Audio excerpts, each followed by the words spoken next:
मुझे 6 ईमानदार लोगों ने सब सिखा दिया और उनके नाम थे क्या, क्यों, कब, कैसे, कहाँ और कौन। सो इसी कोटेशन के साथ मैं आप सभी का स्वागत स्टडी क्यूआर पे करना चाहती हूँ।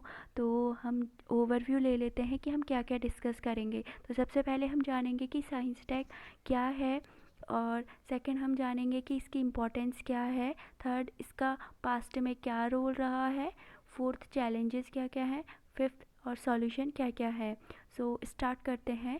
सबसे पहले विज्ञान और टेक्नोलॉजी की डेफिनेशन जानते हैं। तो सबसे पहले कोई भी सब्जेक्ट जब उसका प्रायोगिक विश्लेषण के फलस्वरूप जो प्राप्त क्रमबद्ध, सुसंगठित और सुव्यवस्थित ज्ञान को क्या कहते हैं, विज्ञान कहते हैं, राइट। और आगे है टेक्नोलॉजी क्या होती है, किसी भी सिद्धांत का औद्योगिक, व्यापारिक और मानव कल्याण संबंधित उपयोग क्या हो जाता है, हमारा टेक्नोलॉजी कहा जाता है, राइट। सो एग्जाम्पल के थ्रू मैं आपको समझाती हूँ कि विद्युत प्रवाह में जब इलेक्ट्रॉनों का प्रभाव होता है उसका अध्ययन क्या कहा जाएगा, विज्ञान कहा जाएगा, राइट। और इस नॉलेज का यूज़ करके हम उपकरणों को बनाते हैं, जैसे अर्धचालक कंप्यूटर, तो वो क्या हो जाएंगे, हमारी टेक्नोलॉजी कह जाएंगे, राइट। सो आगे हम बात करते हैं कि इसकी इम्पोर्टेंस क्या है। तो सबसे पहले है इकोनॉमिक परफॉर्मेंस के लिए इसका इम्पोर्टेंस बहुत है। वो कैसे, सपोज़ इनोवेशन होगा, इनोवेशन से क्या होगा, हमारा टेक्नोलॉजी बढ़ेगी, टेक्नोलॉजी से स्किल डेवलप होंगे और स्किल से people as a resource use होंगे, राइट।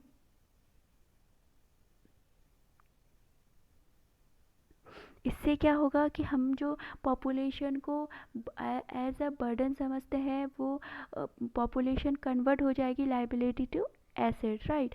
तो इससे पर कैपिटा इनकम बढ़ेगी और इससे जीडीपी ग्रोथ होगी, ओवरऑल इकोनॉमी की ग्रोथ होगी, राइट। सो तो हम देखते हैं कि साइंटिफिक टेम्पर को भी ये डेवलप करेगी, मतलब आपके सवाल पूछने की प्रवृत्ति। इससे क्या होगा कि हम कोई भी चीज़ पे तर्कों के साथ में उसको एनालाइज करके हम उस पर विश्वास करेंगे, राइट। सेकेंड थर्ड है नेट प्रोड्यूसर ऑफ नॉलेज। हम अभी तक क्या है, नॉलेज के जो उपभोग करते आ रहे हैं, नॉलेज को उपभोग करते आ रहे हैं, उसको प्रोड्यूस नहीं, बहुत कम किया है हमने। तो राइट, हम कोई भी सिद्धांत हो गया या फिर हम टेक्नोलॉजी हो गई, वो इंडिया के बाहर से हम लोग उपभोग करते आ रहे हैं, राइट। तो इससे क्या होगा कि हम जो प्रोड्यूसर बन जाएंगे, राइट, नॉलेज का, ओके। सो आगे हम बात करते हैं important for Indian society. Indian society के लिए ये काफ़ी, ये कैसे इम्पोर्टेंस हो सकती है इसके लिए, देखिए इस सोसाइटी में क्राइम कम हो जाएंगे, इन्वेस्टिगेशन इजीली हो जाएंगे, तो क्राइम कम हो जाएंगे, तो और हम ऐसी ऐसी जगहों पे टेक्नोलॉजी को पहुंचा सकते हैं जहाँ पे अभी हमारा रीच करना पॉसिबल नहीं होता है, तो वहाँ पे डेवलपमेंट के लिए वो काफ़ी यूज़ रहेगा इनका, राइट। और आगे है डिफेंस सेक्टर। डिफेंस सेक्टर में हम बात करें तो अभी हम जितने भी हथियारों का आयात करते हैं वो सब इंडिया के बाहर से करते हैं, राइट। तो इससे टेक्नोलॉजी का यूज़ से क्या होगा कि हम स्वदेश में ही हथियारों का निर्माण वगैरह कर सकते हैं, राइट। तो अब हम बात करते हैं एग्रीकल्चर सेक्टर की। एग्रीकल्चर सेक्टर में जैसे कि हम जानते हैं कि 50% से भी ज़्यादा पॉपुलेशन इस एग्रीकल्चर फील्ड में इन्वॉल्व है, राइट। तो इससे क्या होगा, साइंस एंड टेक्नोलॉजी के आ जाने से क्या होगा, जो हमारी एग्रीकल्चर सेक्टर में जो पॉपुलेशन लगी हुई है, मतलब पच्छन बेरोज़गारी है, वहाँ पे उसको हम क्या कहते हैं, रिड्यूस कर सकते हैं, राइट। और जो फार्मिंग प्रोड्यूस है उसको भी हम बढ़ा सकते हैं, राइट। और इससे थर्ड क्या होगा, फार्मर की जो इनकम है वो भी डबल होने में ईजी रहेगी, हम उसके जो एम है उसको जल्दी अचीव कर लेंगे, राइट। तो आगे बात करेंगे हम हेल्थ सेक्टर में। हेल्थ सेक्टर का यूज़, इस हेल्थ सेक्टर का बहुत यूज़ है इसमें कैसे कि जो वेक्टर बॉर्न डिजीज़ेज़ हैं या फिर कैंसर से रिलेटेड या फिर ऐसे रेयर डिजीज़ेज़ हैं जिनका जिनका इलाज अभी पॉसिबल नहीं है, तो उससे क्या होगा कि हम जो साइंस एंड टेक्नोलॉजी से क्या होगा कि हम ऐसी rare diseases vector borne diseases से इजीली लड़ पाएंगे, राइट। तो आगे हम बात करते हैं science and technology in the past, वो पास्ट में कैसे ये सब कुछ रहा है। तो सबसे पहले बात करते हैं हड़प्पा सभ्यता। हड़प्पा सभ्यता में जैसे कि हम जानते हैं कि वहाँ पे भवन निर्माण, जो धातु विज्ञान थी, वस्त्र निर्माण, परिवहन व्यवस्था, ये काफ़ी उन्नत दशा में थी, राइट। तो इससे ये प्रूव होता है कि वहाँ पे उस समय भी लोगों को साइंस और टेक्नोलॉजी का नॉलेज रहा होगा, राइट। आगे हम बात करते हैं वैदिक सभ्यता में। वैदिक सभ्यता में हम बात करते हैं कि जो हवन कुंड थे, तो उनकी जो ज्यामितीय आकृतियाँ हैं वो काफ़ी अट्रैक्टिव हैं, जैसे कि ट्रायंगुलर शेप में, रेक्टेंगुलर शेप में। तो इससे ये प्रूफ होता है कि उन्हें गणित की काफ़ी नॉलेज रही होगी, राइट। तो आगे हम जीरो को देखते हैं कि आर्यभट्ट के द्वारा जीरो का आविष्कार किया गया, और आर्यभट्ट के ही द्वारा त्रिभुज का क्षेत्रफल, पिरामिड का आयतन, वृत्त का क्षेत्रफल, वर्गमूल, घनमूल, ये अवधारणा भी प्रस्तुत करी गई थी, राइट। तो आगे हम बात करते हैं चरक संहिता। चरक संहिता की अवधारणा भी प्रस्तुत की गई, जिसमें वात, पित्त, कफ की त्रिदोष बताए गए, जिससे सारे रोगों का कारण जो है इसी त्रिदोष को बताया गया है, राइट।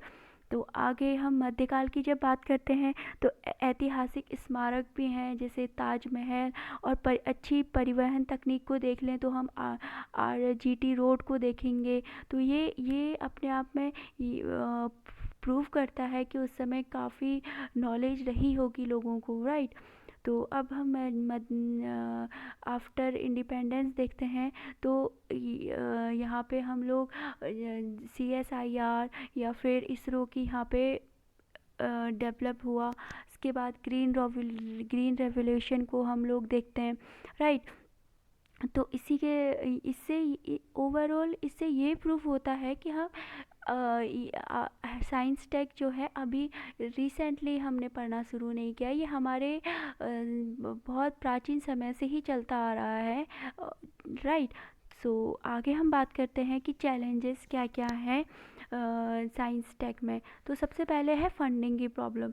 तो जानते हैं कि फंडिंग में जैसे प्राइवेट फंडिंग, पब्लिक फंडिंग और फॉरेन फंडिंग, इन तीनों में ही प्रॉब्लम रही हैं। जैसे पब्लिक फंडिंग की हम बात करें तो 0.6 to 0.8% ऑफ GDP हम लोग खर्च करते हैं, राइट। और ऐसे ही प्राइवेट फंडिंग में हम 0.2% ऑफ GDP हम खर्च करते हैं। और फॉरेन फंडिंग को हम कितना अट्रैक्ट कर पाते हैं, 3%। यहीं पे चाइना जो है वो फॉरेन जो फंडिंग है को 17% तक अट्रैक्ट कर पाता है, राइट। सेकंड हम बात करते हैं सिस्टमेटिक की हम बात करते हैं तो यहाँ पे हम एजुकेशन को ले सकते हैं।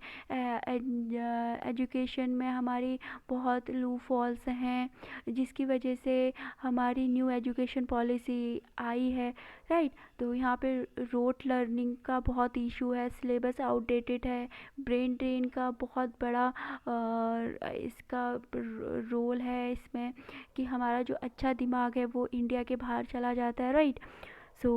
हम बात करते हैं आगे रेगुलेटरी।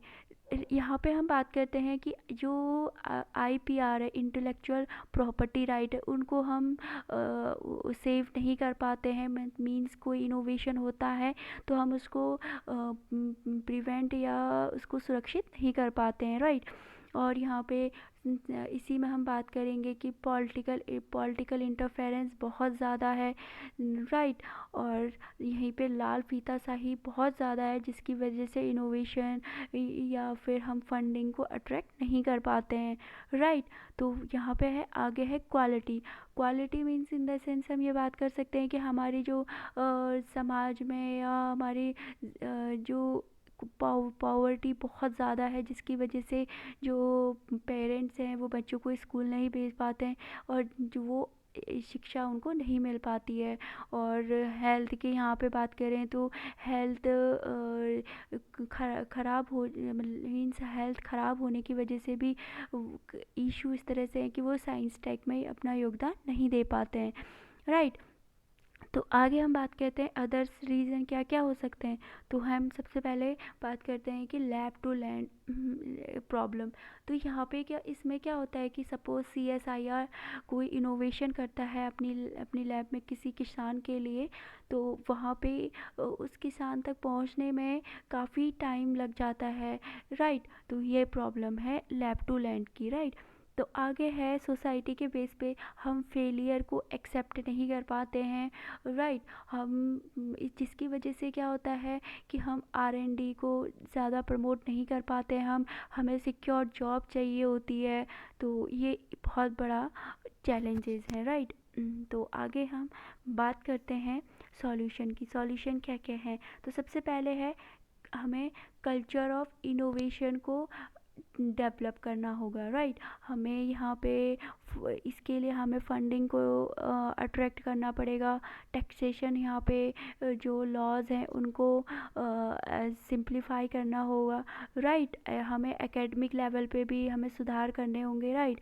और एजुकेशन लेवल पे भी हमें सुधार करने पड़ेंगे, राइट। आगे है mission driven approach to R&D।